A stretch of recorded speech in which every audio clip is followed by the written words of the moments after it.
Okay, yeah, we're live. Hi, everyone. Welcome to another session of Your Sense What. If you're just joining us, Your Sense What is a monthly series where we get to explore inspiring stories of accounting and bookkeeping firm owners who are building their dream firms and a life that they love. And today we have an amazing guest with us, Yuri Kapilovich. I'm a big fan. Yes, let us state that first of all. Thank you, and good job pronouncing my name. Very Oh, really? impressive. That was very good. Oh, Yeah, you nailed it. thank you. We have Yuri here with us, also known as the Fun CPA. If you're not following him on LinkedIn, you're making a big mistake. So please do that right now. And I think you're on Instagram too. I am. I am. Yes, I am. I tagged you guys. I tagged you today too for ahead of this to get Oh, to get uh, to get everybody all hyped up. All 1,300 of my followers. I love that. And today we're having an amazing conversation on how Yuri brings his fun, interesting personality into accounting. We see accounting as this rigid career where you just, do your tax codes, do your numbers, chase the deadlines. It's like a constant thing. But you see people like Yuri bringing fun, bringing jokes to the mix, and it's so beautiful to see. So we need to know who Yuri is behind the old LinkedIn post, behind the That's right. joke. So Yuri, it's such a great privilege to have you here. Thank you. Thank you for having me. But imagine if like behind all that, I was like some like really boring dude. Like I just had this picture in my head. It's like you were saying that, and like you're like, oh, hyping me all up, and then I'm like, Yeah, yes, hello, yes, no personality, just somehow faking it online. But I know. no, I am very much the same. I post the same way I write and speak. So thank you. That was a very nice introduction. You're welcome. So first off, please, what's the story behind the title, The Fun CPA, and how did it just become like a part of your identity? So it's really funny because a lot of stuff. I mean, everything I do is not planned. Mm, Everything I do, like I wish I could tell you that, oh, when I started my firm, I knew I was going to become the fun CPA and I knew I was going to do all this and I knew I was going to become LinkedIn, famous, if you will. But I mhm, didn't. I didn't know any of that. I had no plans of being the fun CPA. But what happened was I just started posting. mm, It all started around September of 2021 when I started doing a contracting role in New York City, and I live in New Jersey. So it was like about a 45-minute drive to an hour on the bus. And on the bus, I was hanging out on my phone, and I was like, you know what? I'm going to start posting stuff on LinkedIn. So I started posting stuff on LinkedIn, and I got more consistent with it. Then I started posting stuff on my bike while I bicycle around, like I mountain bike. okay. So I'll be like, the fun. It started off as bus thoughts, then it became trail thoughts, bike trail thoughts. Mm, And I just post random stuff, and then eventually around like 2022, I want to say like June maybe or something like that. I just wrote the fun CPA as a hashtag on one of the posts, and I just kept doing it. And I tell the story on a few other podcasts too. But basically, what happened was the aha moment where I thought it was like, this is it, and mhm, this is gonna be a pretty good hit, I guess. Is when I went to this event. It was like a conference for like rich people toys, and mm, they had like private jets, private helicopters. It was like a conference thing, and I asked the event coordinator via email, like, "Hey, would you guys have a CPA there?" mm. And they were like, nobody has ever asked us this before, but sure, I don't know. Here's a discount too, because this sounds cool. So anyway, I created a sign, the fun CPA, had my friend design it, put it out. But basically, people walking by going, what does this say? The funk pa? Like they couldn't even process the fact, like, because it was all in one, True. they couldn't even process it. Like that's how I knew. I was like, this got to be on to something here, right? Because if you can't process that, that means Yeah. it's something so different and so like it doesn't even register as that is what these letters mean. um, Mm-hmm. so once that happened, I was like, all right, I'm going to go and keep doing this, and that has evolved into more posting of the fun CPA and just creating this brand that quite frankly I don't know where it goes next, but for now I'm enjoying it. I've been doing networking events of my own, organizing them, YouTube stuff, podcast stuff. So where it's going to go, I don't know, but for now I'm just having a good time. I love it. I mean, when you said the funk part, I'm like, what? I'm telling you. And if it was just one person, I would not even share that story. Yeah. But it was almost every single person that came up to my booth that day was like, "This is the funk pa?" I don't know, like, no, the fun CPA. The what? What? A fun CPA? Like that's like it doesn't register. And I was like, I am that. Mhm. So but yeah, so that's kind of where it originated. But really, I mean, if we dig down to what its true meaning is, I think it's really just I don't take this stuff seriously, right? Like it's just taxes in my mind. The connection, the relationship, and the friendships with my clients come Mm, first. And most of the time, we'll be talking about whatever is happening in their lives and this and that, and just chatting and just having a nice time. And we get to the business later mm, in a personable way. That's really what the crux of it is. If you were to really break down what it means to me. mm. Amazing, amazing. So that's my next question. What was growing up like for you? Like what was your early life like, and how did they shape you into the fun? I almost said the funk part The right funk now. pie, that's it. Now it's gonna be trapped in your head forever. Honestly. Yeah. So yeah, more like your how you grew up, how it shaped you into the person that you are today. Yeah, that's a really good question. So we moved a decent amount in my family. I was born in Russia and actually in Belarus, Minsk. Ooh. Yeah, I lived there for about a year or so until we moved to Israel, actually. And I lived in Israel for almost 12 years. And then after that, we moved to the U.S. and then moved around a little bit in the U.S. First, we moved to Pennsylvania, then we moved to New Jersey, and then I moved to Florida for 4 years myself. But all of that to say, especially when moving countries, that like initial shock Mm, of the culture shock, I think made me. It's almost like a therapy session here. We were going into it, but almost made me have to be like somewhat of like a someone that knows how to blend in and someone knows how to have the conversation and someone who is more extroverted. So I guess some people go the other way, but to me, I went the extroverted route, and mm, I just like to talk to people. I like to be like the person I am always, I always over there having a good time, having a party, having the time like talking to everybody, at events. So I like sometimes my wife would be like, "All right, we really got to go," and I'm like talking to some random person, talking to a cab driver, but all of that, So I think maybe inherently being so extroverted by mm, nature was like accounting was probably not supposed to be for me or something like. And mm. interestingly enough, I've actually wanted to do finance, and I got into accounting in a really weird way. I can go into that story if you want. Um, Yes, please. That's why we are yeah, here. yeah, yeah. All right, so I'll tell you that story. So I've always wanted to do finance, and then I got into business school. Well, I got into Rutgers, so I went to undergrad. And the way it was at Rutgers is you do 2 years like general Mm, courses, and then 2 years business school at the end. So for the first 2 years, I was doing great and getting pretty decent grades. But then one of the classes I had right before applying to business school was a psychology class, actually. mm, And the teacher messed up my name and with another student and gave me a C on my like transcript. mm. That C dipped my GPA low enough that I not only couldn't get into finance, I couldn't get into the business school at all, any major. Wow. So I was like, oh my God. And it was right at the time where like all the applications were happening. So like Wow. I was trying to apply to finance, but I couldn't even get into anything in the business school, let alone finance, which was the most desired major. So I went, rushed, try to get everything like settled out. We finally fixed the grade. By the time the grade fixed, finance was closed. They weren't Mm, taking any more people.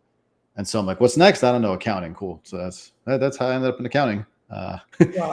But then it grew on me, especially the tax side of things really grew on me, because it was cool. You get to really to the point of being extroverted, to the point of being somebody that likes to talk to people and learn more about people and learn more about their businesses and what they do. Mm, It is a very good fit career because it is interesting and it is the opposite, quite frankly, of what everybody assumes accounting is.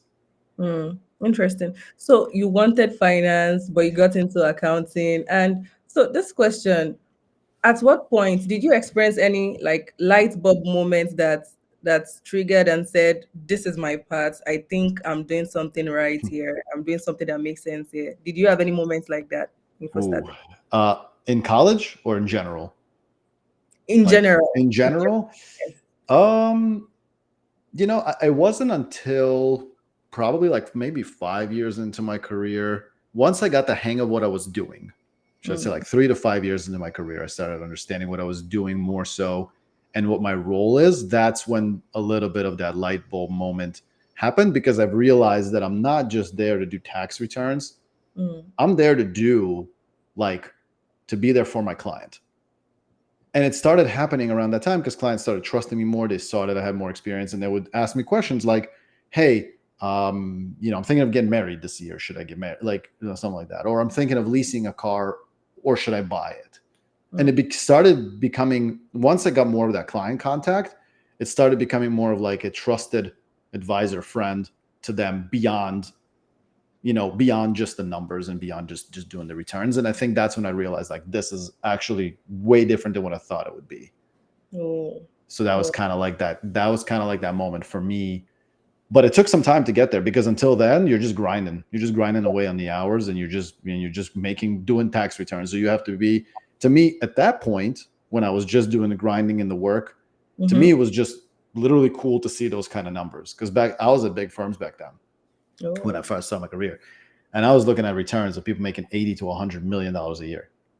Like the software, I just remember, like, you knew these people were wealthy. Software couldn't even have commas anymore. wow. Like beyond a certain amount of digits, Yes. like their numbers were just like just about like nine numbers, just like on the tax return, or like eight numbers, and you're just like, holy crap! Like that's how you know you're wealthy, when you're making enough money that your tax return software can't put commas on your on your income. Right. But yeah, it's Wow. pretty wild. It was pretty wild to see. So yeah, so that was cool. So at that point, I was just like, "Wow, this is really cool to see people making that much money, and what are they doing?" That's what I Mm, was focused on at the time, just to kind of like look at it. And then eventually, like I said, as I got more client contact, then it was interesting to actually talk to them. mm. Interesting. So now bringing this into Yuri, who Yuri is, have you always been this lively, upbeat, even in serious situation? Because right now we are currently in the heat of tax season, right? Yeah, And you're still maintaining your joy, your energy. Like, have you always been like this? Like, how do you balance your personality with the demands of your job?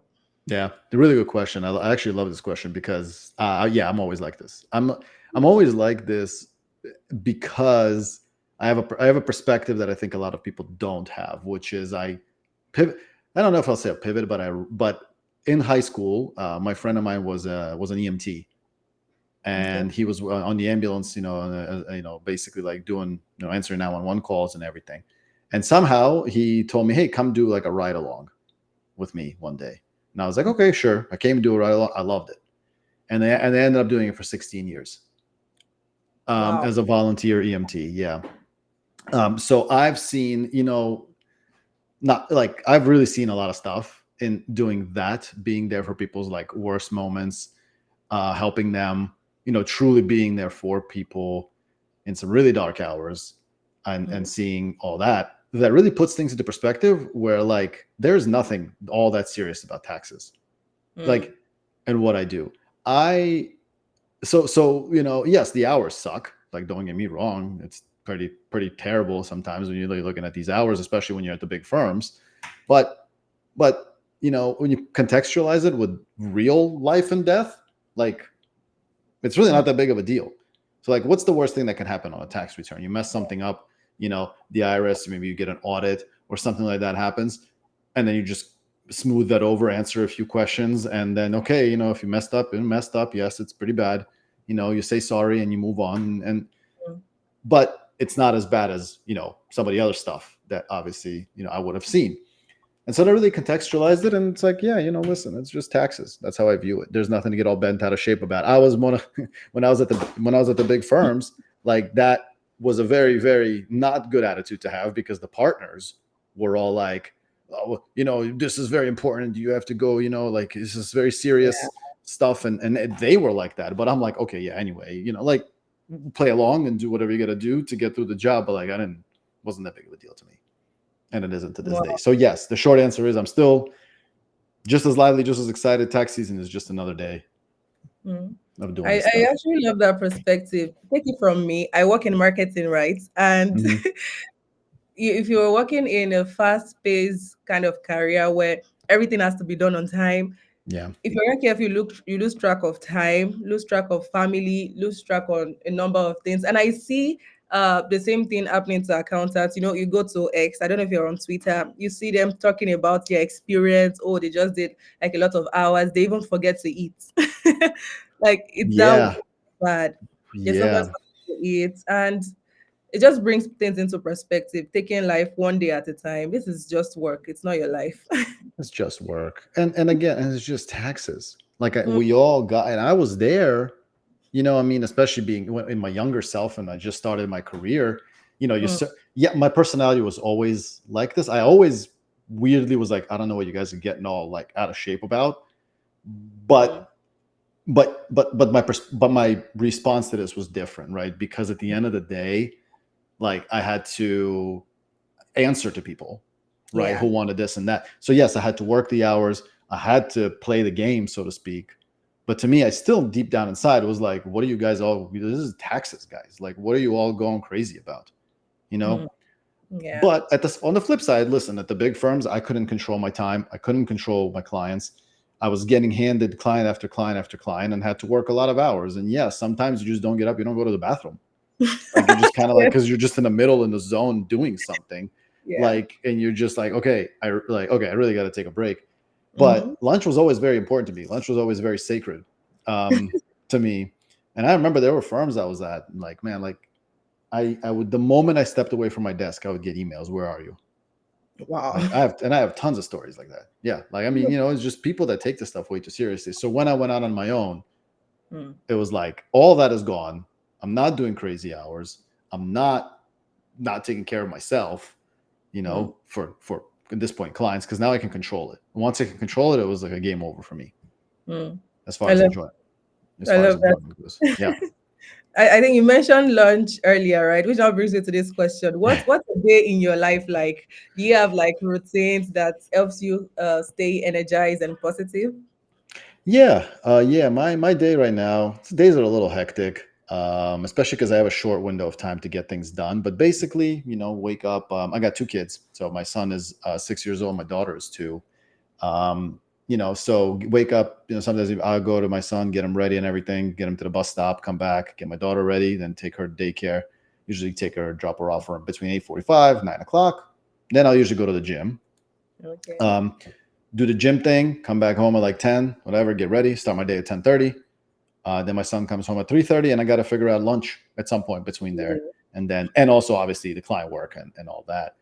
Um, so yeah, and then 3:30 happens. My son comes home, hang out a little bit, give him a snack, try to get back to work, do about another hour or so worth of work, a little bit.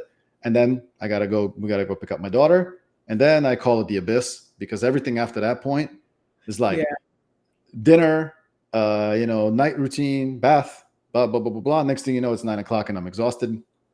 And during tax season, I'll try to clock in like another hour or so once the kids are down. But that's basically what it looks like.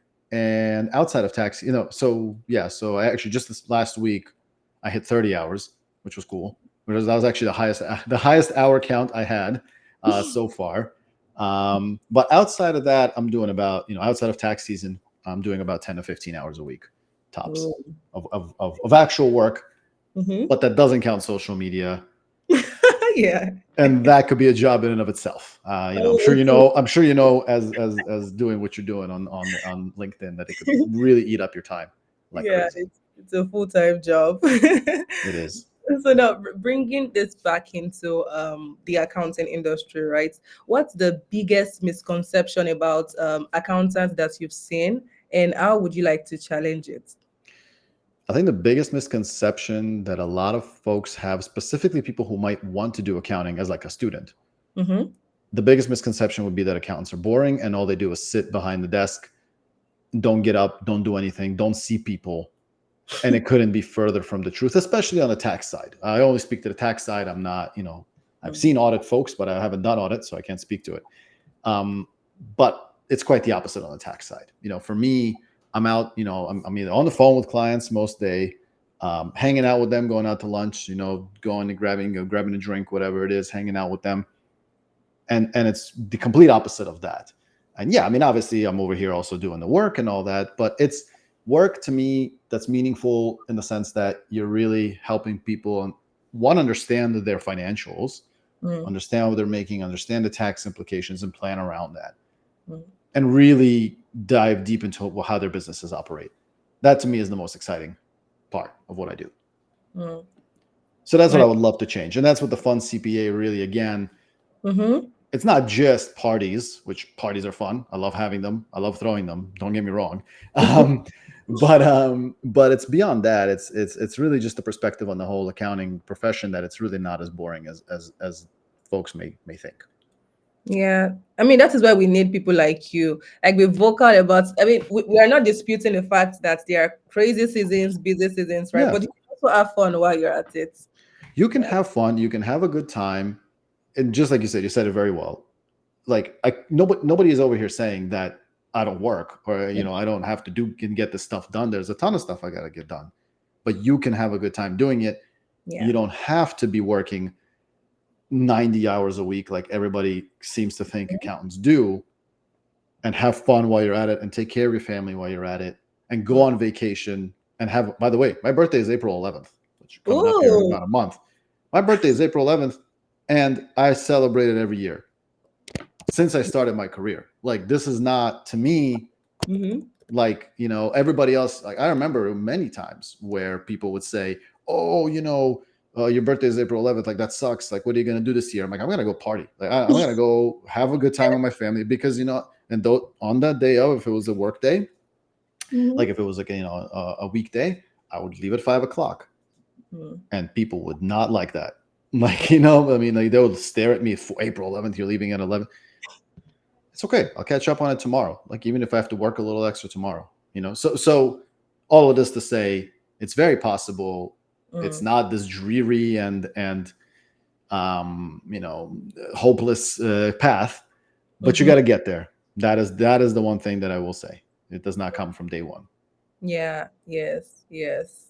That's so true. So now bringing this into your clients who may not maybe totally get understand what you do. I mean, they just tell you, okay, I want to file my tax. I have these Yeah, questions. I have this and that. So you definitely get to meet different kinds of clients with different kind of needs, right? So how do yeah. you connect with people while still making their accounting experience enjoyable?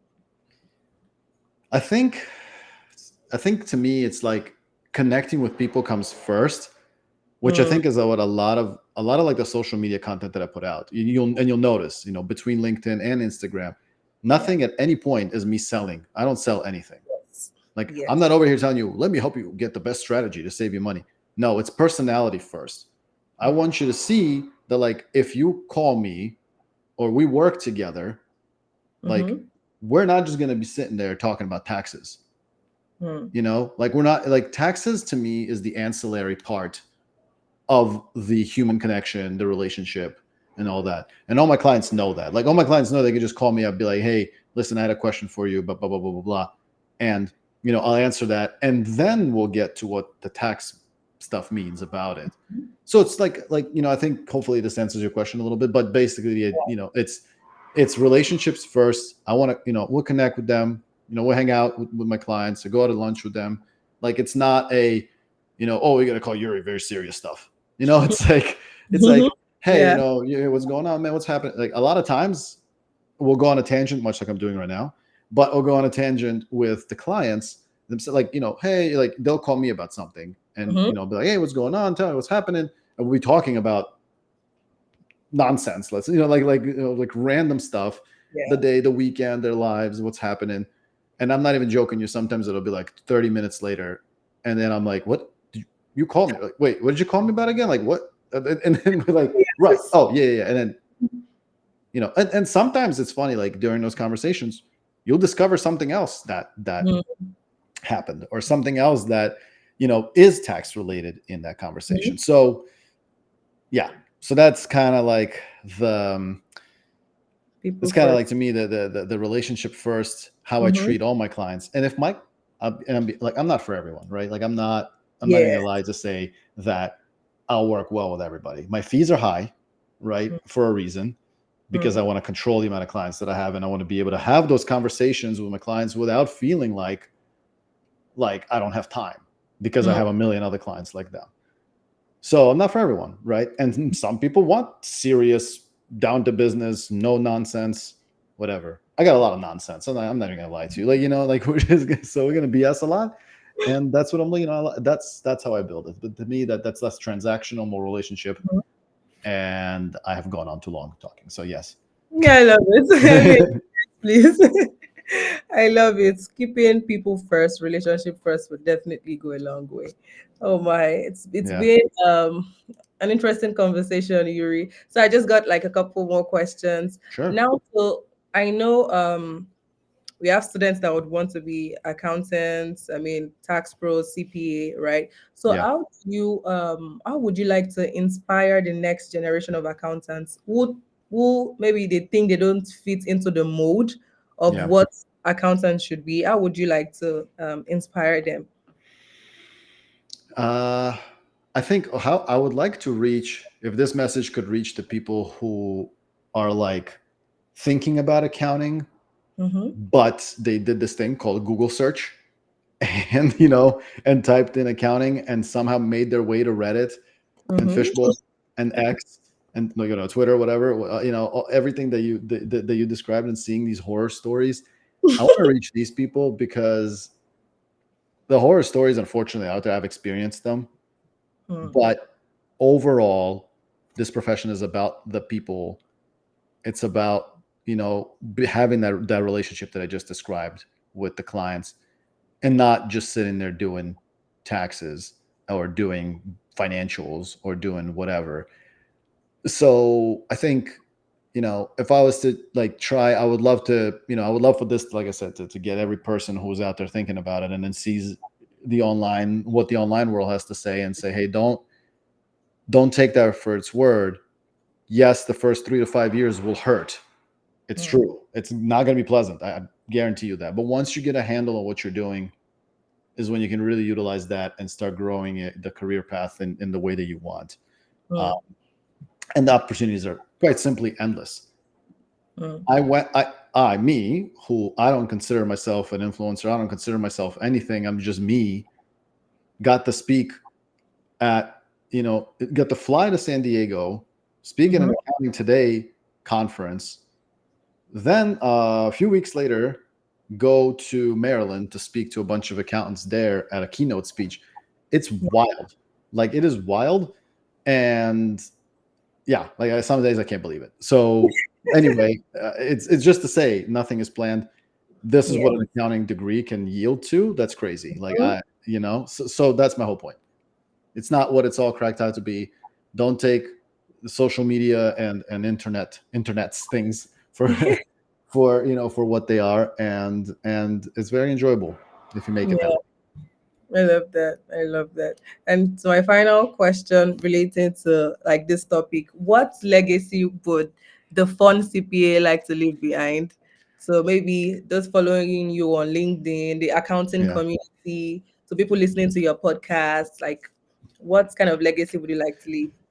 Aside from wanting more people to come into a profession that I enjoy, I Okay. want the people who are in it now to see the positivity of it, because it's so hard. I was there, like, also seeing people.